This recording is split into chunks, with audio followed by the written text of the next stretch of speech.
نحمد و نصلی علی رسول الکریم اما بعد فاعوذ باللہ من الشیطان الرجیم بسم اللہ الرحمن الرحیم. بات الحمدللہ خورشید صاحب نے بھی کی اور مفتی عبدالحفیظ صاحب نے بھی کی.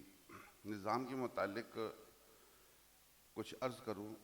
یہ جو فاز ایجوکیشن سسٹم کا نظام ہے، 2007 سے یہ قافلہ چلا. حضرت مفتی ابو لبابہ صاحب دامت برکات معالیہ خود 20 دفعہ کھڑے ہو کر کے پورے پاکستان میں مختلف مدارس میں قرآن عربی خود پڑھائی. پہلے انہوں نے وہاں سے ابتدا کی. انہوں نے خود کھڑے ہوتے تھے، ساتھ شاگردوں کو لے کر کے بھی کھڑے ہوتے تھے. کرتے کرتے یہ قافلہ بنتا کیا، اب الحمدللہ پورے پاکستان میں اس دفعہ گلگت تک الحمدللہ مدارس میں یہ نظام جا چکا ہے. یعنی کراچی سے لے کے کشمیر تک، گلگت تک، اور اب اس دفعہ الحمدللہ چترال تک یہ نظام جا چکا ہے. الحمدللہ پورے پاکستان میں کوئی شہر بڑا ایسا نہیں ہے جہاں بھی یہ نظام نہ ہو. پہلی بات. دوسری بات، اس نظام کو اب جو شروع کیا گیا ہے وہ قاعدے سے شروع کیا گیا ہے. سب سے زیادہ وقت جو خراب ہوتا تھا یا ویسٹ ہوتا تھا وہ قاعدے میں ہوتا تھا. وہ کیسے؟ علی باتا سا پڑھا، شام تک علی باتا سا پڑھا، پھر تھوڑی دیر بعد کہے گا جی استاد جی مجھے چھڑی چاہیے پانی کے لیے. پانی نہیں پینا. جھوٹ کا مادہ یہاں اس کے اندر پیدا ہونا شروع ہو گیا، دھوکے کا مادہ اس کے یہاں سے پیدا ہونا شروع ہو گیا.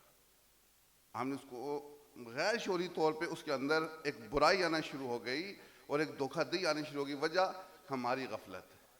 الحمدللہ قاعدے سے لے کر کے حفظ تک کا مضبوط نظام بھی ہے. یہ 4 فیزوں پہ مشتمل ہے. پہلا فیز کہ قاعدہ کیسے پڑھایا جائے، وہ 3 سے 4 مہینے لگتے ہیں. بہترین قاعدہ پڑھایا جاتا ہے، اس کے نظام موجود ہے اور قواعد کے ساتھ باقاعدہ پڑھایا جاتا ہے. پھر حفظ وہ الحمدللہ ہمارے قرآن حضرات بہترین پڑھاتے ہیں.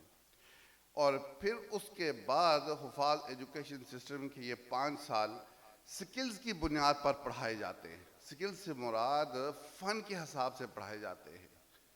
یعنی اگر وہ ریاضی پڑھے تو ریاضی اس کو آتی ہو، وہ مثالوں والی نہ آتی جو مثالیں لکھی ہوئی ہوں وہ اس کو رٹی اٹائی، ایسا نہیں ہے. اس کو ریاضی آتی ہے.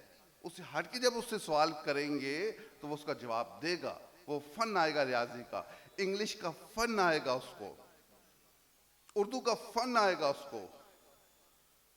اور اسی طرح سے حفظ کے دوران بھی قرآن عربی کا نظم موجود ہے کہ جس وقت بچہ حفظ مکمل کرے گا، 5ویں کی استعداد اردو، انگلش، ریاضی، اس کا نظم بھی موجود ہے. اور ساتھ قرآن عربی کہ وہ یہی جو حضرت خورشید رضا صاحب فرما رہے تھے کہ 50 سے 60% تک وہ قرآن کا ترجمہ بھی کر سکتا ہے حفظ کے دوران. اور اس کے ساتھ 5ویں کی استعداد، مضبوط استعداد بھی اس کے ساتھ ہے. اب جب یہ بچہ قاعدے سے لے کر کے حفظ بھی اسی اصولوں کے تحت کرے گا، اب جب وہ حفاظ ایجوکیشن سسٹم میں آئے گا تو ایک مضبوط توانا قسم کا یہ بچہ ہوگا. اب جب یہ اگلا سفر شروع کرے گا تو انتہائی مضبوط بچہ یہ ہوگا. پھر اس کے بعد آگے جب یہ چلے گا تو 7ویں، 8ویں، 9ویں، 10ویں سائنس میں اور انگلش میڈیم میں کروائیں گے اس کو. اور جو صاحب استعداد لوگ ہیں، صاحب ثروت لوگ ہیں، وہ کوشش کریں اس کو او لیول میں کروائیں.